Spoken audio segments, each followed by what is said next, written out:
Good morning students, कैसे हैं आप लोग। जैसा कि हमारा पार्ट 4 चल रहा है, उसके प्रश्नोत्तर कर रहे हैं हम लोग। उसी को आगे बढ़ाते हुए अपनी पुस्तक खोल लीजिए, देखिए, पढ़िए, समझिए। प्रश्न क्रमांक 3 देखिए, भाषा कौशल का प्रश्न क्रमांक 3। दिए गए शब्दों के विलोम शब्द लिखिए। क्या है? दिए गए शब्दों के विलोम शब्द लिखिए।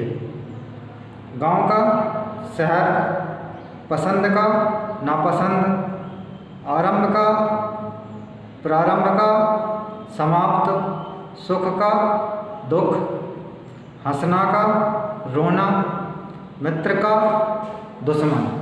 मित्र का दुश्मन। दिए गए शब्दों के लिंग बदलिए, है ना। स्यार, तो इसका लिंग चेंज कर देंगे अपन, क्या हो जाएगा? स्यारिन। स्यार कौन सा लिंग है? पुरुष लिंग, पुल्लिंग है ना। और स्यारिन कौन सा है? स्त्रीलिंग है। इसलिए स्यार का लिंग चेंज करना, तो स्यारिन हो जाएगा। बंदर का, बंदरिया। शेर का, शेरनी। लड़की का, लड़का, है ना। कारक किसे कहते हैं? संज्ञा या सर्वनाम शब्दों का क्रिया के साथ संबंध बताने वाले शब्द कारक कहलाते हैं। कारक चिन्हों को विभक्ति या परसर्ग कहते हैं। कारक चिन्हों को क्या कहते हैं? विभक्ति कहते हैं या फिर परसर्ग कहते हैं, है ना। तो प्रश्न क्रमांक 5 देखिए। दी गई पंक्तियों में कारक चिन्हों को रेखांकित कीजिए। किसको रेखांकित करना है? कारक चिन्हों को हाईलाइट करना है। स्यार सारी रात सोच विचार में डूबा रहा। इसमें कारक क्या है? मैं, है ना। स्यार सारी रात सोच विचार में डूबा रहा। सुबह होते ही स्यार बच्चों और स्यारिन को लेकर एक शेर की गुफा में चला गया, है ना। अब इसमें कारक मैं, सुबह होते ही, जो ही है ये कारक है। स्यार बच्चों और, जो और है ये कारक है। स्यारिन को, एक जो को है ये कारक है। लेकर शेर की है ना, एक कारक है। गुफा में चला गया, इसमें मैं कारक है। शेर उस समय गुफा में नहीं था। शेर उस समय गुफा में नहीं था। मैं एक कारक है। स्यारिन गुफा के अंदर जाने से डर रही थी। के और से ये क्या है? कारक है। अब प्रश्न क्रमांक 6 देखिए। दिए गए वाक्यों में क्रियाओं को रेखांकित कीजिए। अभी हमने किसको रेखांकित किया था? कारक को, है ना। तो कारक की परिभाषा क्या है? कारक किसे कहते हैं? संज्ञा या सर्वनाम शब्दों का क्रिया के साथ संबंध बताने वाले शब्द कारक कहलाते हैं। संज्ञा या सर्वनाम शब्दों का क्रिया के साथ संबंध बताने वाले शब्द कारक कहलाते हैं। कारक चिन्हों को विभक्ति या परसर्ग कहते हैं। क्या कहते हैं? विभक्ति या परसर्ग कहते हैं। अब प्रश्न क्रमांक 6 देखिए। दिए गए वाक्यों में क्रियाओं को रेखांकित कीजिए। किसको करना है रेखांकित? क्रियाओं को, क्रिया को, है ना। तो क्या है? स्यारिन गुफा के अंदर जाने से डर रही थी, है ना। तो ये जो डर है ना, ये डर एक क्रिया है।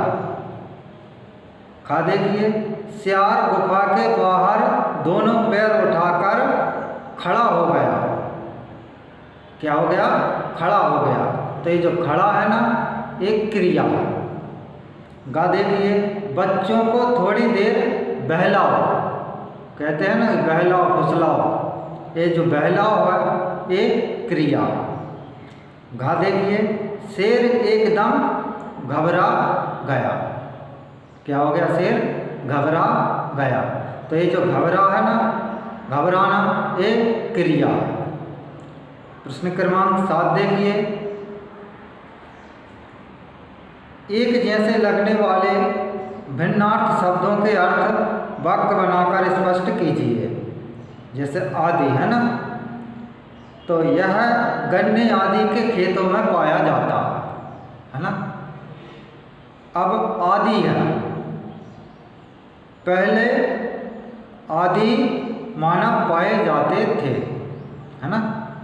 अब खा देखिए, और बच्चों को थोड़ी देर और समझाओ। अब और आप चारों ओर घूमकर आइए, है ना। गा देखिए, दिन और दिन, आज शुभ दिन है। आज कैसा है? शुभ दिन है। दिन, राम श्याम पर दिन है। राम श्याम पर दिन है। श्यार ने जो किया, क्या वह ठीक किया या गलत? आपस में चर्चा कीजिए। आप निम्न में से किससे सहमत हैं? श्यार को बरसात से पहले अपने रहने के लिए एक घर बना लेना चाहिए था। हाँ, इसी से सहमत है। श्यार और शेर के साथ मिलजुल कर रहना चाहिए था, तो ऐसा नहीं हो पाता। श्यार ने शेर की गुफा पर कब्जा करके सही किया, ये भी गलत है। आपकी जानकारी के लिए, श्यार एक जानवर होता है। यह भारत के जंगलों और गन्ने आदि के खेतों में आमतौर से पाया जाता है। यह लोमड़ी की तरह होता है। यह अपने भोजन के लिए गांव की भेड़ बकरियों या कुत्ते के बच्चों पर हमला कर उन्हें खा जाता है। यह खरगोश को भी खा जाता है। सामान्य तौर पर श्यार इंसानों पर हमला नहीं करते, लेकिन कभी कभी ऐसी घटनाएं देखी गई हैं कि यह झुंडों में रहता है और ठंड के दिनों में सब एक साथ हुआ की आवाज़ निकालते हैं। श्यार के चित्र में रंग भरिए। Okay, thank you.